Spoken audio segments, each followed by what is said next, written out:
And we're back with Ben Stuart. There he is. Look at him. He's right there. Ben Stuart. Ben. I'm so happy to be here. Yeah. For a multitude of reasons. Yeah. To see y'all. I've always wanted to be a part of your church, see what's happening here. Always wanted to come to Montana.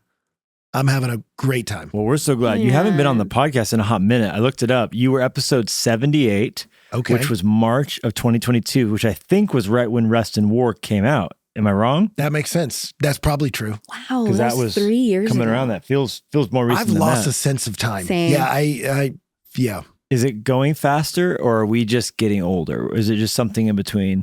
Yeah. Maybe parenting has to do with it. Yeah. You know, watching my kids grow up too fast. I don't know. Interesting. But I have when people tell me what year it is, I'm like, is that right? 2025. Yeah, is that right? What year does it feel like it should be for you? I don't know. I think we stopped time in 2019. COVID. I know everyone's moving on from COVID. Yeah, but I'm like, I just think it jammed up my internal clock. Yeah, I think it really did. Something really got I'm happy to messed have up. moved on, but I've lost track of time. But that it's been as long as it has from that point, because that does feel a little recent too. Maybe so. A little scarring. Yeah. Well, and even like babies that were born in that time, they're 5 years old now. Like that's just that's crazy to think about. I know. Yeah. Well, we love you and Yeah, glad to have so you on and get to grateful for talk you. about this. Yeah. All the things. But I do want to mention you just recently updated your best-selling book, Single, Dating, Engaged, Married. Yeah. What did you change when you updated it? Well, it's funny. You know, initially they're like, do you want to? I'm like, no, I believe theologically, practically what I was laying out. I'm a fan of that. But it was fun to watch statistics change over time and go, okay, it's not that old a book, but you are seeing shifts. What year did it come out originally? 2017. And so then you also see, okay, there are some things that have shifted. People are continuing to get married later and later. But you're also seeing in this younger generation, a desire to move to more in-person and a desire to have in-person contact. And so you saw some things are staying very much the same. Some things are shifting. And I wanted to point that out. Some people are like, well, these kids, they don't even want to get married. You go, no, that's actually, they rank similar to generations before in the desire. Wow. It's just the dating scripts have disappeared.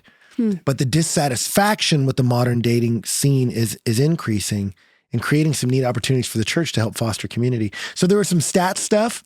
And then the question I got the most for years was, okay, single, dating, engaged, married. What about single, dating? Ooh, how do I get out of here? And they're like, can you write sort of the offshoot on how to break up? And I was like, yes. So I wrote a chapter on how to break up. Yeah. But it didn't make it into the title, because you can't add, how do you spell that? Yeah, how do you spell Single, dating, Single, dating, yikes. Engaged, married, rejected. Yeah. So I added a chapter on how to break up. Is that the title? Yes, how to break up. Brilliant. I went That's for fastballs helpful. over it. Yes. That's helpful. Well, you know, the ghosting thing was so prevalent. And then you look statistically, it was wild. And I don't have it in front of me, but like, how did you feel when you were ghosted? All these surveys of like how painful it was. And then asking, have you ever ghosted someone? And the majority said yes. If we're literally doing to people that which we hate, there is an other way. Gosh. And it's been fun at our church. You know, we talked about this in DC. 2/3 of our church are under 30, 2/3 are single. And being able to have this lab where you go, you can date someone and evaluate, are we meant to be a fit? And then see if we're not. It's possible if you're not getting overly physical or sort of playing house marriage, you can sort of step back and go, okay, we can still be at the same church. And have that not be catastrophic. And not suddenly it's a divorce. Who gets the church in the divorce? You're like, no. Right. You have to go to the early gathering. I go to the late gathering. Yeah. Split up our friends Tuesdays and Thursdays. But, and to watch people really do it and to date with honoring each other, caring for one another. It's been fun to go like, oh, this really works.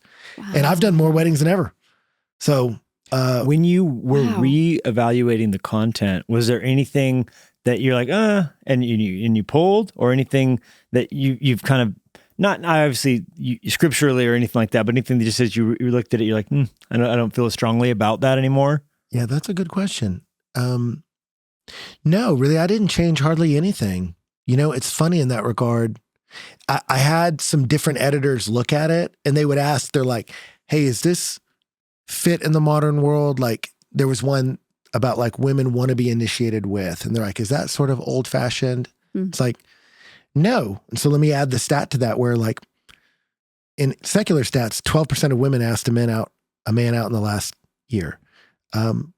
There's still that desire innate in women to be initiated with, a desire for that. Yeah, totally. And saying, so like, you can call it old fashioned, but when people are honest, they go, I do want that. There's something to that. Interesting. And yes, you can veer that hard into stereotype, Right. but you can still see a value in, okay, there's something to this. Yeah. So we debated a lot, but most of it I left in. You know, I changed, like, Tinder's not the number one app anymore. So Did you leave it undetermined so that it wouldn't become a dated again? Or did you pick the next one and put it in? I did a little bit of all of it. Okay. You know, I mentioned a few by name and, you know, but I figured it wasn't that bad. Like, the book wasn't so like, You didn't cringe too much you're on reading your it? fax machine. Yeah. Like, so it wasn't too, You're on a fax machine. you know, so it turned out okay. What would be some trends within the church on dating? I mean, 2017 to now, that's 8 years. That's pretty titanic considering we got the iPhone in 07. Yeah. So a lot changed quickly. Yes. As pandemic, blah, blah, blah, like what, because I feel like you're up to snuff on so much of that. What are you seeing trends-wise within the church when it comes to dating? Yeah, it's been good to see. And you're the one who said this to me, about how God speaks in stereo. And a lot of us were writing books on dating for a while because you were starting to see, hey, this is a thing that we're struggling here. Even though the past dating scripts had flaws at some level, at least there was some clarity about how this complicated dance of finding each other could work out. I do think it's been encouraging to see the broader culture. You know, Louise Perry wrote her book, The Case Against the Sexual Revolution. It's not Christian, but she's looking and saying, hey, this failed us. This has not been healthy. And it's interesting to watch her not pull from scripture, only pull stats and stories, but look and say women are profoundly unhappy with the modern dating scene. Very deeply hurt. Even if it doesn't constitute assault or something, just the way this is working is just dominating hurt in people's hearts. And then when she gets to the end of, like, what should we do? She stumbles backwards into Ephesians 5. I mean, basically it becomes an exegesis without knowing it. Wow. And so then in interviews subsequently, she said, you know, the first sexual revolution was in ancient Rome. Christians saw that women have dignity because they're made in the image of God. And so in Roman culture, women were something to be used by men. Yeah. And she said, we need that kind of sexual revolution again. She's basically saying we need the wind of God to blow into this dating scene. And what you're seeing in younger people is a desire for that in-person communication, help me contact with one another.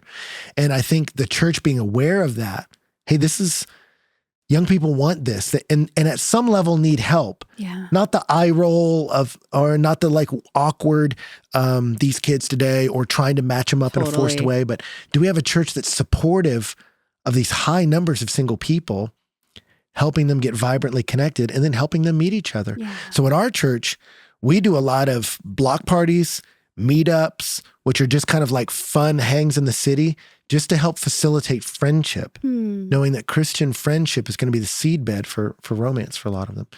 That's not the only reason we do it, but we're finding they want it. They want to be together. Yeah. They realize this isn't going to be where they find all their joy. It's still a useful tool, but they want in-person contact. Yeah. So good. And are you coming around that every year with, like, a series on relationships? Do you do that every year, or is it less than frequent than that, or more frequent than that? You know, it's probably not every year that I do a dating thing, but it's a regular application point. For me, we did a survey, 2/3 of our church is single. So I go, a lot of my applications to the single life, you know, so I can be talking about whatever subject. But even if you're not in a urban context like me, the number of single people in your church is rising. Yeah. It's happening all over the US. So I think it is an opportunity for pastors to look and say, how do we speak to people that may be single for a long time? And how do we help them? Yeah, important. So good. You guys planted 7 years ago in DC. Yeah. That is wild, right? That Yes. you've been there 7 years. You guys are now meeting at the Lincoln Theater. Lincoln Theater. It's a historic venue. Yeah. How old is it?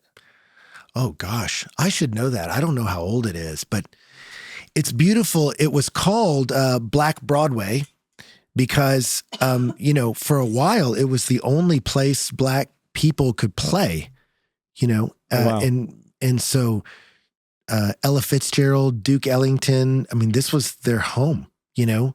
And so it's got this rich history, particularly in the Black community. Even recently you said Dave Chappelle did a special Chappelle there. just did his last special there. Wow. He could have gone to bigger venues or newer, but like that's rooted in so much history. He wanted to be there. And so we feel honored to be in that space, want to honor the legacy of that space. And it's right in the heart of the city. I mean, if you're throwing a dart at the diamond of DC, it's the dead center, and it's where people go to party. So, I mean, we are in the city, and it's pretty exciting to be a bright light in the middle of the city. Yep. It's crazy, but it's fun. So for any Lusketeers listening on vacation to DC ever or traveling there, we all get to DC at some point, right? Yeah. You're going to chaperone an 8th grade field trip. 8th grade field trip. Come out to Passion Yes. City. It's a powerful church. You guys are having fun. Easter was amazing. I remember seeing the photos you were posting. You guys took on a even bigger, crazier venue for Easter, man. right? Yeah, we went to the Dar.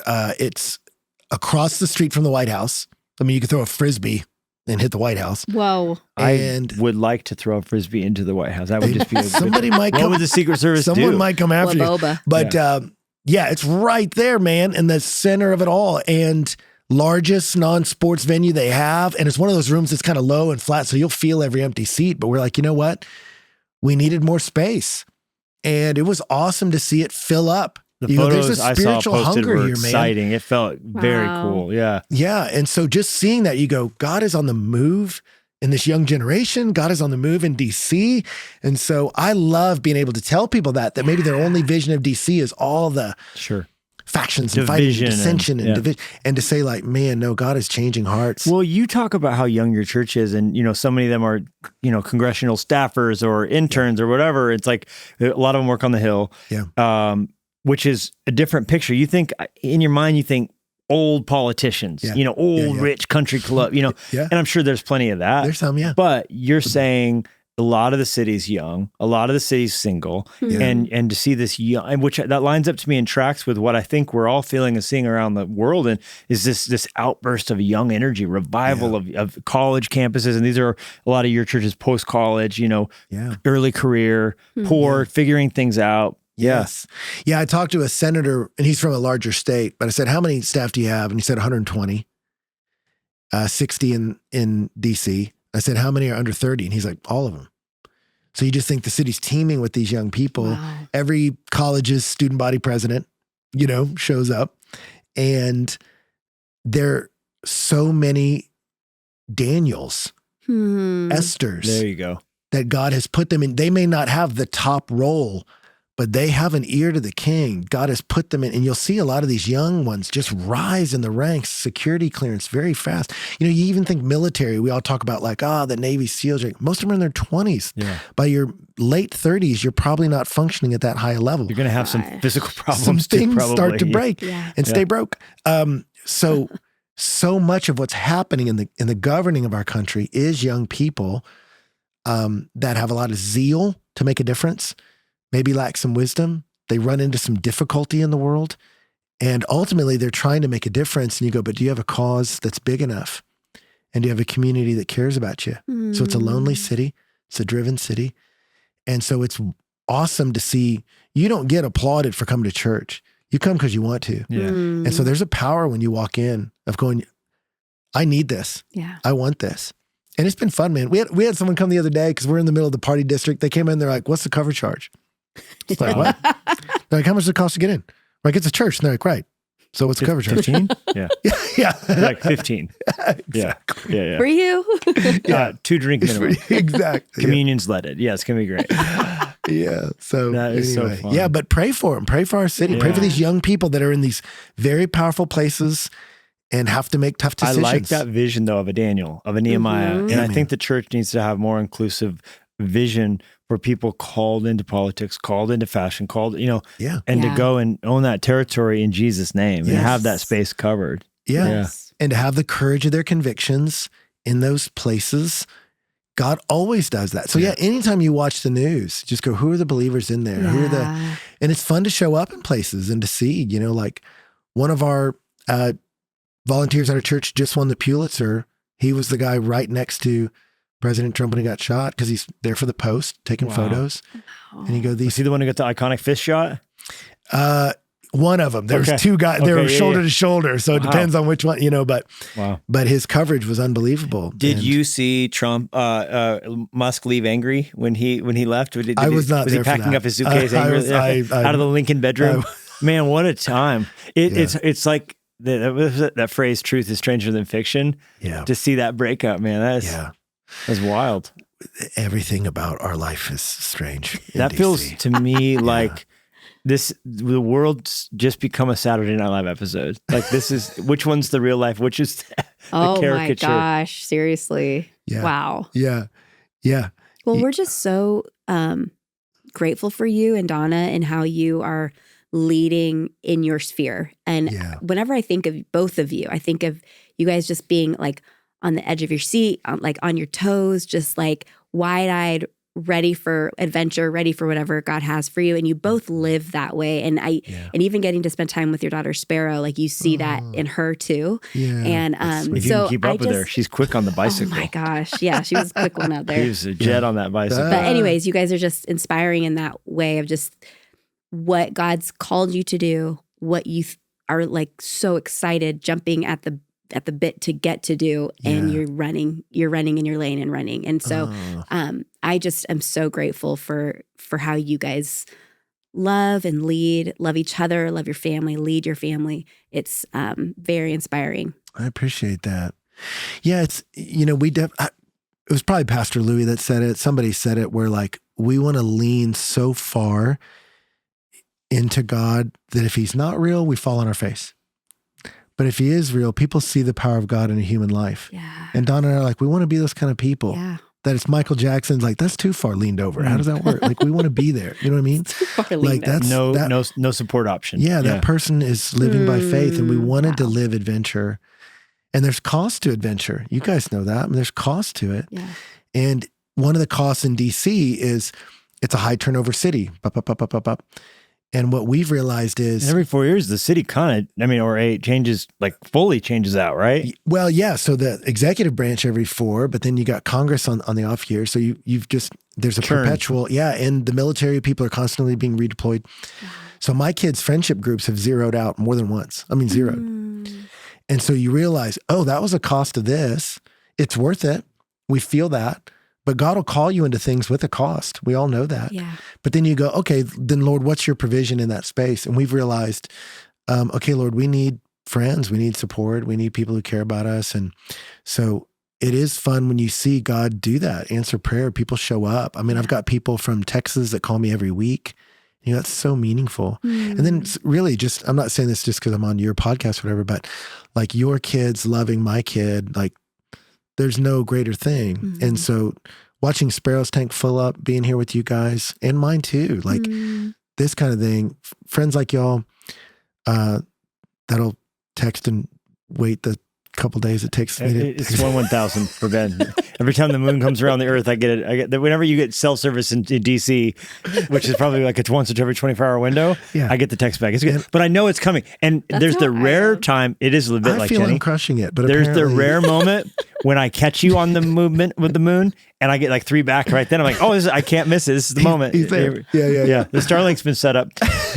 Did time in Texas at a college town prepare you? Because there's some similarities probably to the ebb and flow doing breakaway 100%. To life in DC. Wow. Yeah, I was in an interview once early on, like a church planning deal. And the guy was like, you moved from the South to the North. What's it like? I'm like, I'm not your guy.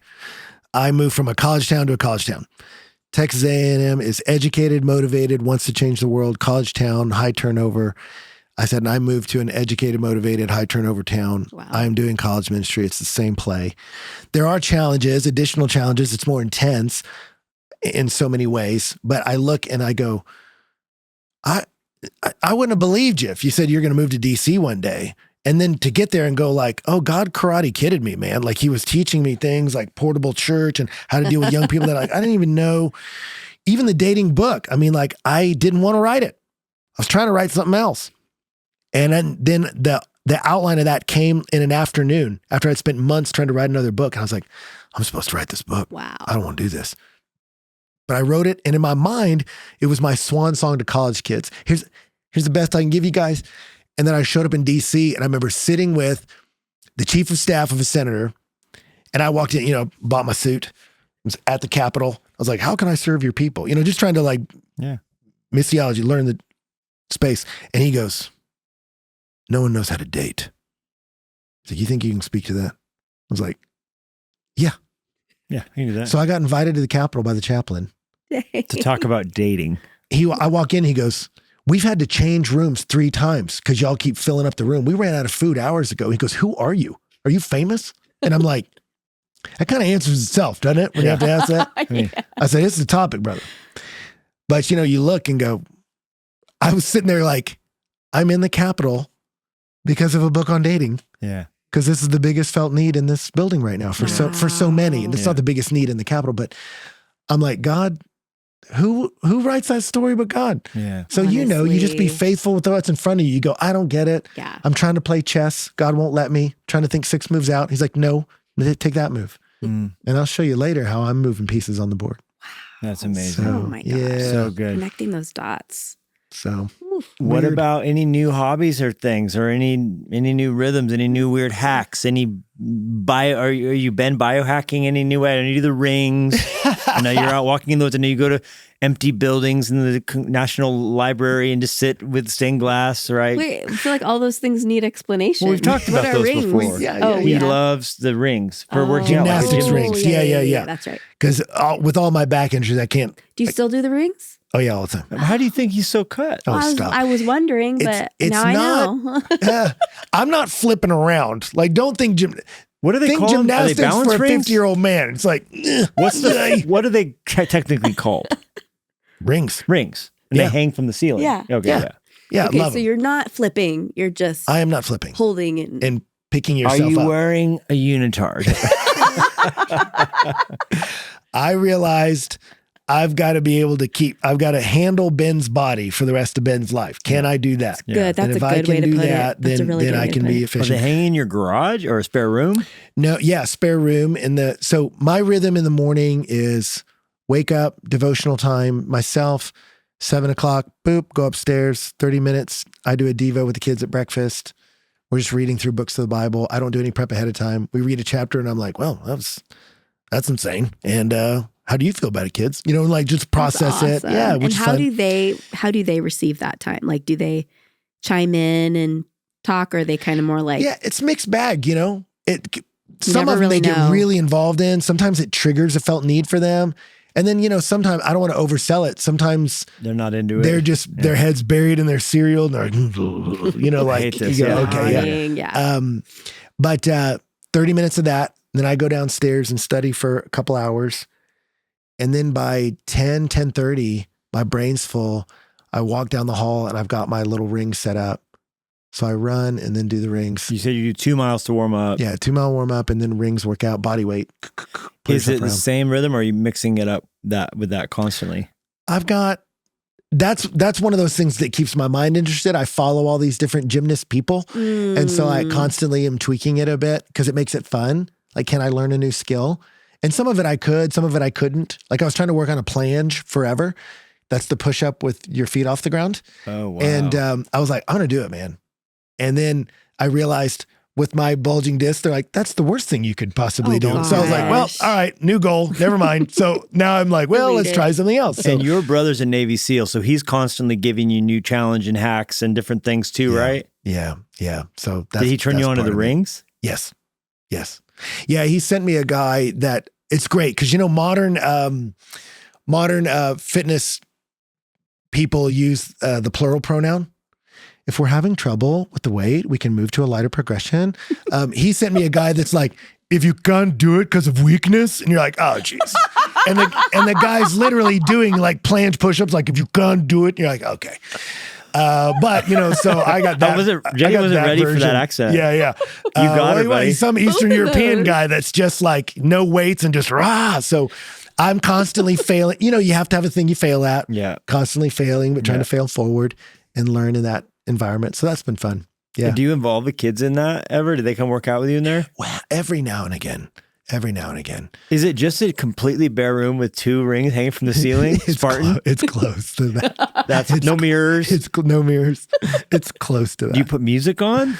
No, I that's where I do like some social research because I put a TV in there now. And so I'll turn on like YouTube clips and I'll watch like the news. This will sound so boring. I watch like C-SPAN congressional arguments just because I know that's what my people are in. Yeah, totally. Literally, you could probably see some of them in there, you know? Yeah. Right? So I'll do that. And that's like my social study because I've been in the study with the Word of God and doing that. And this is kind of like, okay. You understand your culture all right, and your context. Yes, 100%. What about you and Donna? Like what is new with you guys? Like when you guys are having a date night, what's bringing you guys life or something interesting that's helped you guys together in the married section? Yeah, that's a great question. Our date night got crushed. We were like, the evenings kept getting taken away. So we're like, let's just do lunches together. So we have lunch together almost every day. So as soon as I finish the workout, I go upstairs and she's made lunch. We sit and have lunch and just talk about life. And then I head to meetings all afternoon. And that's our rhythm. So we're in constant contact. Yeah. But these lunches are so like, we've got 30 minutes. Data download. And then leave and we're like, the word date probably can't. Yeah. But with no kids, you guys eating a meal, having time together, you're getting that connection. Yeah. So the connection's there. And then at night we catch up and talk. But we just realized we're like, we got to get the date night back. Like, because romance. All that. We got to fight for that a little bit more. When you guys have like some time together, the last time you've done something fun or different together, what was it? Yeah, that's a good question. We, normally Mother's Day, her birthday, anniversary are all the same week. And normally we just take off. So like last year we went to Mexico and it was just magical. We went to this beautiful resort. See you, kids. Yeah, bye. Yeah, just take off. This year I think the first year I can remember we didn't go on a trip, but we bought those Oru kayaks. The origami kayaks. Shark Tank kayaks. Yeah, because that's her thing. And so that was really fun. I tell people like, men don't have to be a student of all women. You have to be a student of your wife and go, how do I create an environment where she can flourish under God? That's the calling. And for Donna, she's really wanted to fish. That's a thing like her dad did with her. It's a place where you have to stay focused enough that you can leave your worries behind. And I'm a bit indifferent about fishing. I grew up fishing, but that's not like my favorite pastime. But I just noticed like, okay, this has meaning to her. So this was the most romantic thing I've done this year. Our last date that was like a really good date night is I drove her to Cabela's and we just went in and I'm like, we're kitting you out, man, with fishing gear. You're getting the vest, we're getting you the hat. Yeah. So for those listening who have not seen these kayaks, you could fit them in the back of a Honda Civic. They fold up like the size of a briefcase. And then you build them, including the paddle, out of nothing. So like living in the city, and then she could be on any water fishing. You guys can paddle together. Yeah, it opens up a whole world because the Potomac runs right by her house and she can it's all in the back of her car always. Wow. So she just literally origami. Has she caught a fish yet from the kayak? No. She went to a lake that the fish are not real interested. I wasn't ready for that sound effect.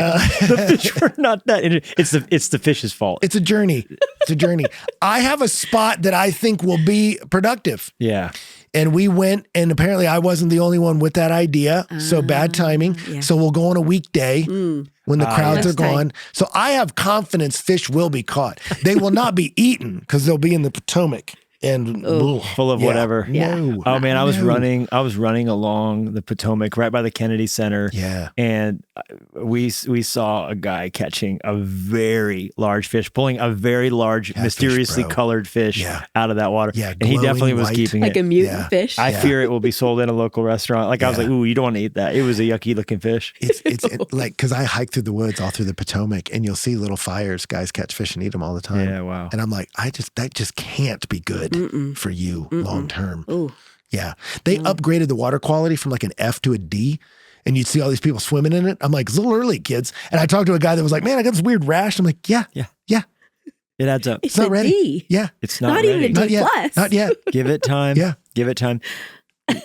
You are working on a new project that's based on the essentials of our Christian faith. Yeah. And you're a part of it. You taught through some of that content. Yeah, it was with our friends at Right Now Media. They're great. They do their these curriculums that are so easy to use in small group formats. Church small group could use it, or Yeah, Anybody. that's their center of the target for them is if you have a small group organization in your church, you could do it and just with your friends too, but it's video content and then you can follow along with discussions. And so I've done a few for them and always on locations and the shots are wild. Like we did one in DC, we did one in Miami. It's one of the craziest video shoots I've ever been a part of because it's like guerrilla style. You just set up someplace and just while stuff's happening. Permits. I think they get permission, but you just don't know. Like Miami, it was Anything could happen. Oh, yachts were going by with EDM music, A like guy in a thong in the background. and birds squawking. A sweet blind woman wandered into the shot, and then you're like, why is no one helping? So it was just such a wild. Hold on a second. But you didn't know till later when you saw it because she was behind you. Yeah. Basically. Tumbling but this one was filmed in their studio. And they're doing this series on the essentials of the faith. So they had Francis Chan do one, Lisa Harper, our friend, nice. and Derwin Gray. And then they asked me to do one on the church, which is really neat. I was the parachurch guy for so long at Breakaway. When they asked me, will you talk on the church? I'm like, I will talk about I'm the the church. church guy now. I love the church. Like why God built it, how it works, why you get involved. All your worst and favorite scars are probably from the church as well. 100%. Yeah. Hardest job I've ever done. But most rewarding too. 100%. Yeah. So every Sunday, we're like, I would go here. Yeah. I would attend here. I would go there. I went to your church multiple times. And I did go one time non-COVID too, by the way. Okay. One right afterwards. It was at like the Howard. It was coming out of it some, but I didn't just have the isolated experience. You were telling the story of me being there with like 7 people wearing 4 masks each, sitting 13 feet apart. It was so The sad. funniest thing was I went from Panama City Beach, Florida to DC that time to be with you guys. Yeah. And I don't know if in Panama City they know about the pandemic. I don't think they've heard about it down there because it was March Madness and it was turning up in 30A area. Yeah. And then I flew to DC and I went into Blue Bottle and a woman went like this because I got within like a safe distance from her and she had 3 masks on and her eyes were there. She goes, don't come so close to me. And I go, what? Whoa. I had a mask on and she's like, you're in my space. And I was like, and it was like so different than Panama City Beach, Florida. Yeah. So that was your reality. A lot of fear. You're right. A lot of fear. That was your everyday. Gosh. Yeah. And we were renting venues. And so we had over 50 say no to meet. I didn't get a lot of that. Hey, like, why don't you open? You're like, we don't own anything. Yeah. But we survived. We made it. You got to come back. Lincoln Theater, man. We're coming. So we're awesome. I'm going to come too. Jennie's coming. Well, hey, please. listen, Ben, we love you. We encourage people to check out the Right Now Media Project. What's the title of that? Essentials of the Faith. Essentials of the Faith. Single, dating, engaged, married. Rest and War is your new one. We've talked about that. Yeah. It's updated and expanded and enlarged. Yes. What's your third book that isn't available anymore? Oh, stop. It's, you know what? I want to re-release it. You should. It's called This Changes Everything. It was a Bible It's a good study title. on James. That was my Easter sermon. Maybe Thrift Books has it. You could find it. If you worked hard, you could find it. I know a Russian website. I may find it. I'll re-release it. Hey. Okay. That's my goal. We're saying, this is now. Because I liked it. Changes proclamation. Everything. Ben Stuart, we love you. Love you guys. Thank you so much for listening. Be sure to swing by levilusko.com and jennielusko.com to see what's going on in our world. And make sure to subscribe so you don't miss a single episode. And in the meantime, we would love to connect with you on social media. Jennie and Levi Lusko out. Access more